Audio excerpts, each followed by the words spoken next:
Swayam Prabha. Digital India. Educated India.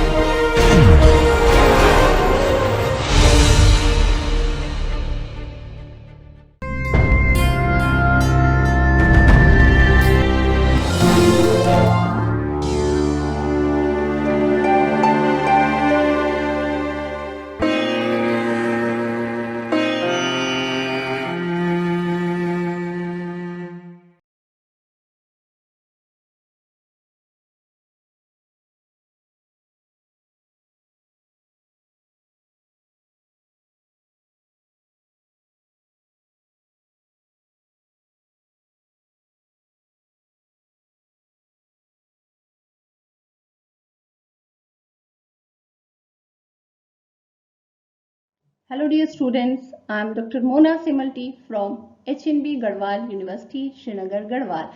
A very warm welcome to all of you in this module, and today we are going to discuss suspension dosage form. So after going through from this module, you will be able to know about suspension, formulation, evaluation. So let's see what all we are going to learn today. So this is our learning outcome. After going through from this module, you will be able to know about suspension, what are advantages, disadvantages of suspension, theories of suspension, flocculated and deflocculated suspension, their properties, evaluation, packing, storage of suspension. So dear student, let me now introduce to you about suspension. So you all are already familiar with the suspension dosage form. What they are biphasic dosage form. A pharmaceutical suspension is a coarse dispersion in which the insoluble solid particles are dispersed in a liquid media. Okay, so this is biphasic dosage form and liquid dosage form. Advantages of suspension. Suspension can improve the chemical stability of certain drugs. The very first advantage is it can improve the chemical stability of certain drugs like procaine, penicillin G. The second advantage of suspension dosage form is they exhibit a higher rate of bioavailability. Okay, as compared to, we are not comparing it to the solution because solution has the maximum bioavailability, but after solution a suspension comes in sequence when we talk about the rate of bioavailability, then capsule, then compressed tablet and then coated tablet. Another advantage of suspension is test masking. See, if we take example of chloramphenicol, which is a chloramphenicol palmitate, which is a very bitter drug. But if we formulate it in the form of suspension, the bitter taste of drug can be masked. The next advantage is control duration of action and the control onset of action. If we take example of protamine, zinc, insulin suspension. Now moving to disadvantage. Disadvantage of suspension dosage form is it is very difficult to achieve the uniform and accurate dose. Okay. Stability problem sometimes because sedimentation, cracking, there is a problem with the suspension that the particles they sediment. Okay, and they sometimes they form a hard cake which is difficult to redisperse at the time of administration when we shake it, so it is very difficult to redisperse. It's a bulky preparation, therefore sufficient care must be taken during handling and transport, and the formulation is little difficult to formulate as compared to the solution syrup. Okay. Now, suspension, oral suspension, externally applied suspension and parenteral suspension when we classify based on the route of administration. And now based on the solid particles, colloidal suspension less than 1 micron size, coarse suspension more than 1 micron size, based on electrokinetic nature of solid particles, flocculated suspension, okay, deflocculated, and based on the proportion of solid particle. Dilute suspension, it varies, the particle size varies from 2 to 10% weight by volume, okay, and concentrated suspension particle size is around 50%. Now, why to go for suspension? What are the reasons? This we already discussed in, you can relate it to the advantages. But let's see why to go for suspension. Bitter taste of the drug can be formulated in the form of suspension. Insoluble drugs, insoluble form of the drug may prolong the action of the drug. Drugs that have low solubility are usefully formulated as a suspension. Chemically unstable drug, this is particularly advantageous for infants, children and elderly patient in preparing a palatable liquid dosage form. Now, characteristics of ideal suspension. What all properties ideal suspension should have?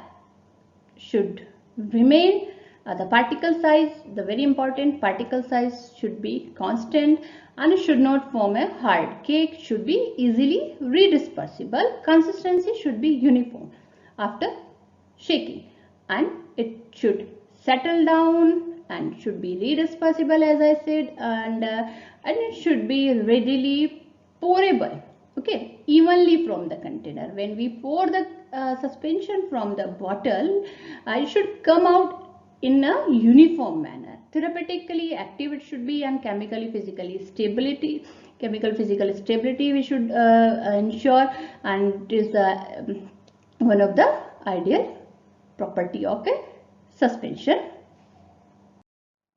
Now moving to the theories of suspension. See, theories of suspension. Theories of suspension, understanding sedimentation. Why it is important? The sedimentation which can be understood by the Stokes law, as you can see the equation, and this states that the larger particle exhibit the greater velocity of sedimentation, and the velocity of sedimentation is inversely proportional to the viscosity of the dispersed medium. So next is interfacial phenomena. Small particle size is having the large surface area, and large surface area is the when there is a large surface energy, and which is thermodynamically unstable. So the system tends to reduce the surface energy, which may be accomplished by reduction of the interfacial tension, and which is achieved by the surfactant. So this is a interfacial phenomena or interfacial theory of suspension. Zeta potential, okay fine, zeta potential is directly proportional to the stability of suspension. This is what zeta potential, how it is related to suspension. DLVO theory, what it says, the stability of suspension depends on the van der Waals and electrical double layer forces. The van der Waals force depends on the chemical nature of and the size of the particle. So electrostatic repulsive forces depends on the density, surface energy and the thickness of double layer. Brownian moment. So it is another theory of suspension, that the Brownian moment prevents sedimentation by keeping the dispersed material in a random motion. Okay, so Brownian moment depends on what? The density of a dispersed phase, okay, and the density of dispersed media and viscosity of dispersed media. Now moving to the flocculated suspension. See, flocculated suspension, solid particles of dispersed phase aggregates leading to a network-like structure of solid particles in a dispersed media. The aggregates forms no hard cake. So these aggregates settle down rapidly due to their size, as the the rate of sedimentation is high, and sediment form is loose and it is easily redispersible. So this is about flocculated suspension, and we will see next is deflocculated suspension. So what is flocculated suspension? Is a solid particles of dispersed phase. They basically what they do, aggregates leading to a network like structure of solid particles, and they form aggregates. No hard cake is formed, they settle down rapidly. Okay, sedimentation rate is high and sediment form is easily redispersible. Next is deflocculated. Deflocculated suspension. Particles exist as a separate entity. Okay, the sediment forms hard cake. Okay, and rate of sedimentation is low. Now, properties of flocculated suspension. Flocculated suspension, it exhibits a plastic or pseudoplastic behavior.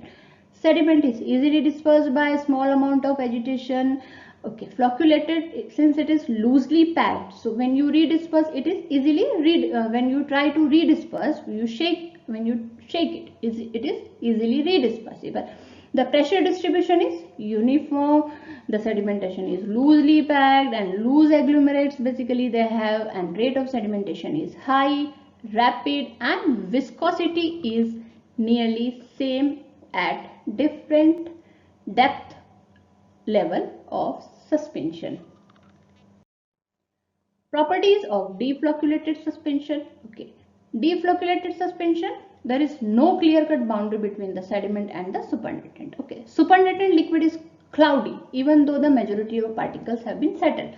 Okay, and the particle size and the rate of settling is very low. The sediment after some period of time becomes very closely packed and non-dispersible cake is formed. That means a hard cake is formed. Okay, so it is non-dispersible.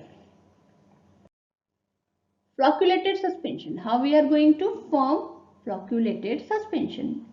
Drug you have to take, active pharmaceutical ingredient, right? Then vehicle for suspending medium, wetting agent you have to add, compounds allowing control of stability and sediment, then you have to add pH regulator, and then other additives like flavor, color, taste, and preservative you have to add. Now, formulation of suspension, we need drug, that is our API, active pharmaceutical ingredient, which is responsible for the therapeutic effect, right? Next is vehicle for suspension. Okay, so API with defined size distribution of the powder with defined chemical and physical stability and defined surface charge is needed for that. Vehicle, distilled water or deionized water, non-aqueous vehicle for topical use, structured vehicle, pseudoplastic and plastic in nature should have that desirable thixotropy. Wetting agent, surface tension between the solid and the liquid must be reduced so that the adsorbed air is displaced from the solid surface by the liquid. Okay, so wetting agents are surface active agents, hydrocolloids and solvents. Now wetting agent, the surfactant type of wetting agent, they have HLB value between 7 to 9. You can take example of polysorbates, sorbitol esters and SLS.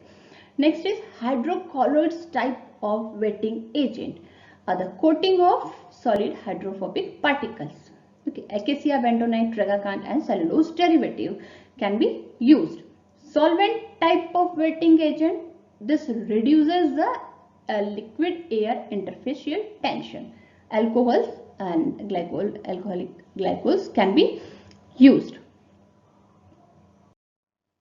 Flocculating agents. Now, flocculating agents, it is the ratio of sedimentation volume of the flocculated suspension F to the sedimentation volume of the deflocculated suspension.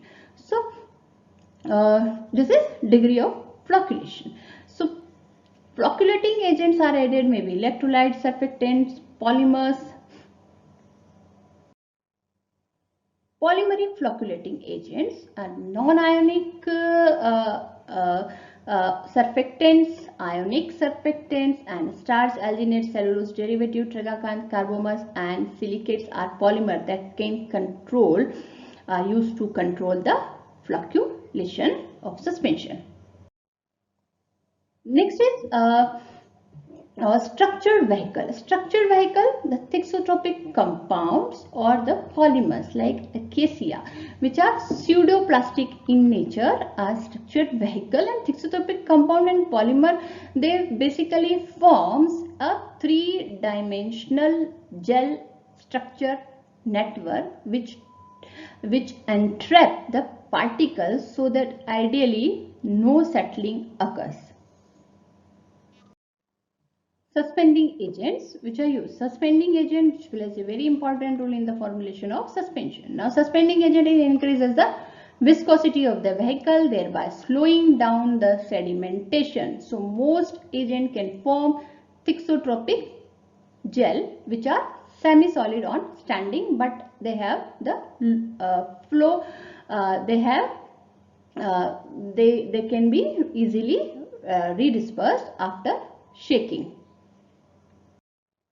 Classification of suspending agents. So classification of suspending agent: polysaccharide, acacia, tragacanth, alginate, starch. Water soluble cellulose are also used like methyl cellulose, hydroxyethyl cellulose, carbamylose sodium, and MCC, microcrystalline cellulose.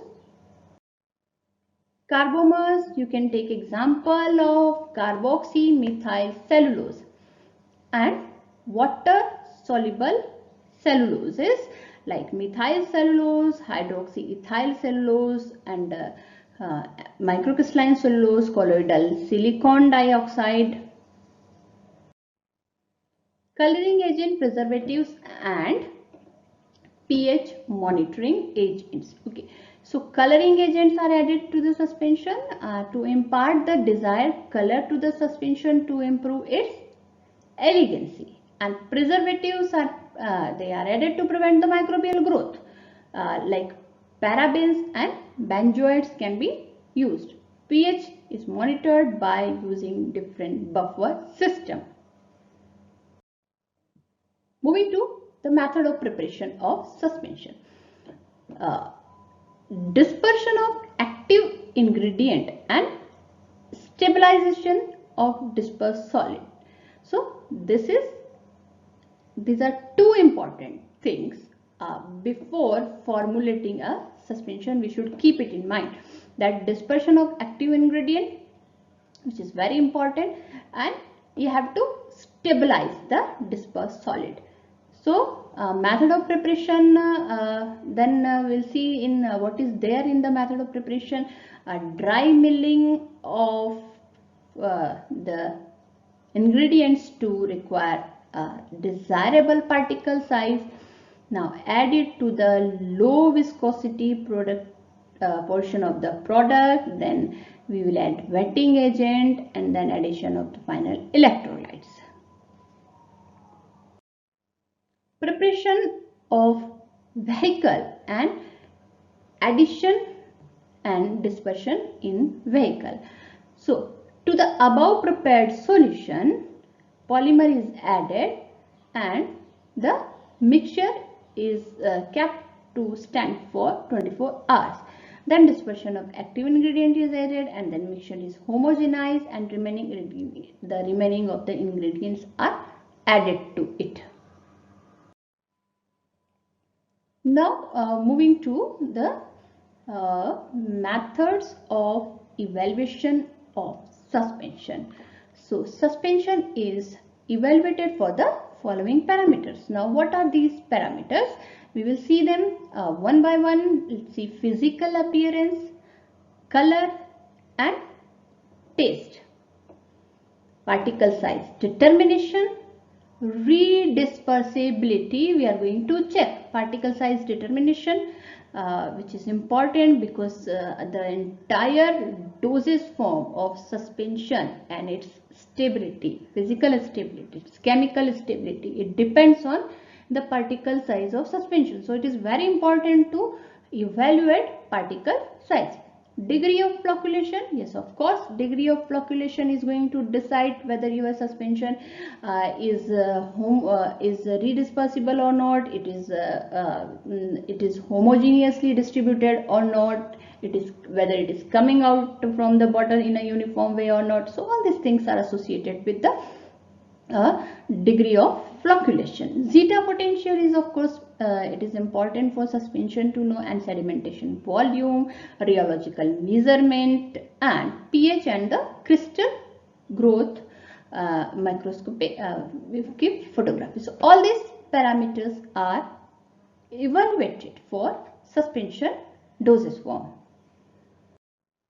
Sedimentation volume. Now let's see how the sedimentation volume is evaluated for suspension. Sedimentation volume is of a suspension is expressed by the ratio of the equilibrium of the sediment to the total volume of the suspension. So the value of F, this is the sedimentation volume, which provides a qualitative knowledge about the physical stability of suspension. Okay, so how you have to take ratio, sedimentation volume, which is denoted by F, you have to take the ratio of equilibrium volume of sediment, that is VU, to the total volume VO. Okay, so this is a ratio. This you can easily, if you prepare a suspension in your laboratory, and you can evaluate this the sedimentation volume by using this formula. Degree of flocculation. Okay, so you can see this how degree of flocculation is the ratio of sedimentation volume of the flocculated suspension to the deflocculated suspension. Okay, F and Fy, it is denoted. So degree of flocculation, how it is calculated, you can see in this formula, and which is very important to know the degree of flocculation. As I told you, that degree of flocculation is going to decide the uniform dispersion of the particle. It is going to decide whether the cake formation is whether it will form a loose cake, whether it will form a hard cake, so on shaking it is a uniform dispersion or not. So all these things are going to be decided by the degree of flocculation of suspension. Redispersibility, yes, of course, when you shake the suspension, it should be easily redispersed. So this is determined by a number of upside down inversion of the suspension content in a measure. Okay, we can take, if you have prepared a suspension in laboratory, take it in a measuring cylinder, just give an up and down movements, okay, and see whether it is redispersible or not. The smaller the number, the easier would be redispersibility of the sediment. Okay, this is the parameter. So a number greater than 15 inversion, like, okay, it indicates the caking. That means you need so much of the energy to redisperse the suspensions, so it indicates that it is going to form cake. Okay, rheological properties, viscosity, this I have discussed in many our previous module, that how to measure the viscosity and what it is. Okay, so basically this is the flowing related to the flow property of suspension. So the viscosity should be optimum and uniform, and so there are viscometers which are used to measure, like cone and plate viscometer, cup and bob viscometer, falling sphere viscometer, and Ostwald viscometer. So these viscometers are used to measure the viscosity of suspension.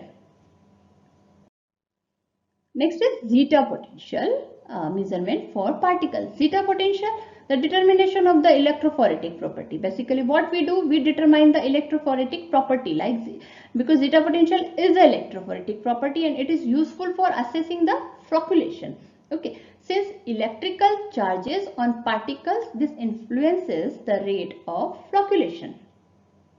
It is going to influence the rate of flocculation, and rate of flocculation is going to decide lot many things, as I told in my previous slide. So it can be measured by using zeta meter. So particle size microscopic methods are used to determine the zeta potential for suspension, and it should meet the standards limits. Okay. Next is stability of suspension system. Stability, particle size, size greater surface area, more interface between solid and liquid area. So the more viscosity, it is more stability, and there should not be any temperature fluctuation. So stability, suspension, what all parameters which are going to decide the stability of a suspension? Particle size, viscosity, okay, and there should not be any temperature fluctuation, and overall the stability is decided when the product is exposed to temperature, humidity, and different conditions of different environmental conditions. So stability of suspension, it is very important and should be stable with the stress and during the transportation. So all these parameters of stability are evaluated. Packaging and storage of suspension. So suspension dosage form, they are stored in wide mouth container so that they can easily come out. Adequate air space above the liquid is there. If you have noticed any suspension dosage form, a bottle of suspension, you might have seen that there is an additional air space above the liquid in the bottle. Okay, should be stored in an airtight container, protected from freezing, excessive heat and light, and it is stored at a room temperature. And if it is a dry powder, because some of the suspensions are in a dry powder, lyophilized powder, okay, so basically they are redispersed within suitable media before administration. Okay, so dry powder, so there should not be any temperature fluctuation for their storage. So these are the this is about the packaging and storage of suspension. So dear students, here we are going to finish this module, and these are the references. Go through from the references, and now we will quickly summarize this module. So dear student, coming to the summary of this module, we have discussed suspension dosage form, and in suspension dosage form we have discussed lot many things about advantages, disadvantages, ideal properties of suspension, flocculated suspension, deflocculated suspension, what are the properties of flocculated and deflocculated suspension. Okay, various suspending agents we discussed, wetting agents we discussed. With different examples I tried to explain you, and then we discussed the formulation, what are the ingredients needed for the formulation of suspension, and then evaluation parameter for suspension. So dear students, I hope you have really enjoyed this video, and just go through from the entire module, and I am pretty sure that you are going to enjoy the learning of suspension. And with your exam point of view, suspension, which is a very vast topic, so the questions from suspension may from this topic may come like in the difference between flocculated and deflocculated suspension in and formulation, the one question in the form of like formulation of suspension. So you have to discuss the right from the API, then the solvent, preservative, suspending agents, and the buffers and the preservatives, antimicrobial preservatives, and So all these things you are going to write in the formulation with the detailed description, and evaluation is another question which may come. So you have to discuss all the parameters which I explained you, that how and for what parameter suspension is going to be evaluated. So dear students, stay tuned for more videos, and that's all for this video, and thank you so much for watching this video, and see you in next module. Thank you so much. Bye bye.